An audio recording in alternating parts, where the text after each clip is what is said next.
No analysis of the teams at this ICC World Cup is complete without talking about Pakistan and their unpredictability. You have no idea what to expect with Pakistan. They came to the Asia Cup. I thought they were a champion side. And suddenly, next thing you know is they finish fourth. And suddenly people are talking, does Babar like Shaheen? Does Shaheen like Babar? But one thing I can assure you, when they cross that rope, it won't matter. Pakistan are very good at cutting out all the noise. They just go in and play, and there's always a lot of noise around Pakistan. But they need to bat well.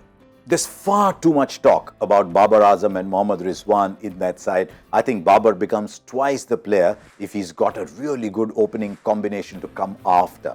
They have the issue with Fakhar Zaman, but I actually believe they've stumbled onto their best opening combination. Imam has done really well of late, but how could they not be playing a player who's so visibly gifted like Abdullah Shafiq? So if Abdullah Shafiq and Imamul Haq are consistently giving them starts, then suddenly Babar becomes a different player. But there's no doubt at all, if Pakistan have to make an impact, Babar Azam has to have a big World Cup because their middle order is a little iffy. I know Rizwan is around and Salman Agha and Iftikhar Ahmed, they're good players, Saud Shakil, they're good players. Can you rely on them to win a World Cup? We'll wait and see. If they do, that's great for Pakistan. They do bat deep because each of the three spinners that's picked can bat. I think Shadab is a really good batter down that order. Nawaz can bat. Usama Mir, if he's the leggy, he can bat. But that is where their problems start. You normally look at Pakistan and say, wow, what a good bowling side. But Pakistan in the middle overs, the spinners haven't delivered for them yet. And that's putting a lot of pressure on the new ball. Shaheen Afridi, in some ways, is probably even more important than Babar Azam to their chances, because when he is not taking wickets in the first 10, you saw in the Asia Cup what happens. If Pakistan don't get wickets in the power play, they suddenly look a much flatter bowling side.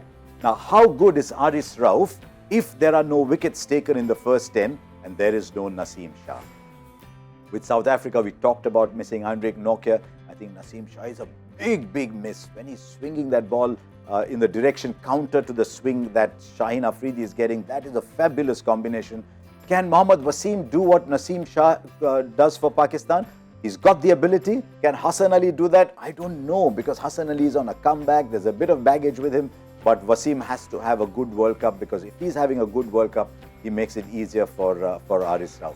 But they need their spinners to do well. And I think the story for Pakistan will be, can they get their openers playing well, and can they get their spinners to bowl well in the middle over?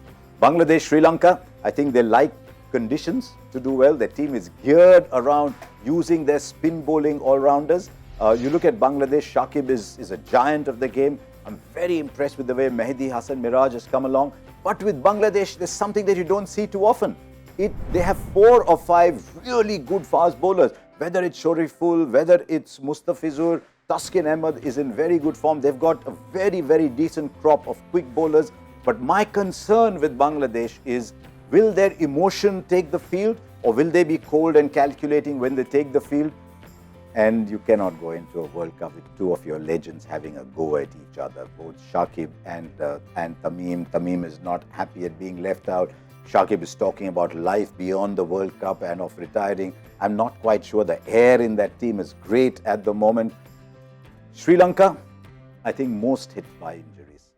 Wanindu Hasaranga and Dushmantha Chamira would have made that side very different. It's a very talented top 6, but I think they work best when there's a little bit of grip, which will allow Dhananjay De Silva to become the 6th bowler. Very impressed with Wellalage.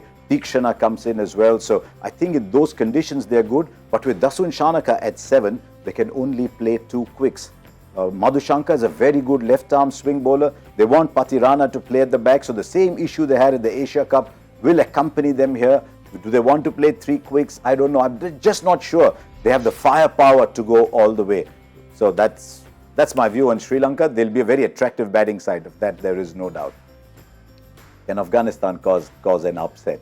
There's some wonderful batters there. Ibrahim Zadran is one of the most eye-catching players going around. There's a little bit of firepower at the top of the order, but maybe in conditions that favor them, they could cause an upset. They're the team. You're playing on a slowish surface. You're playing on a track that's turning a little bit.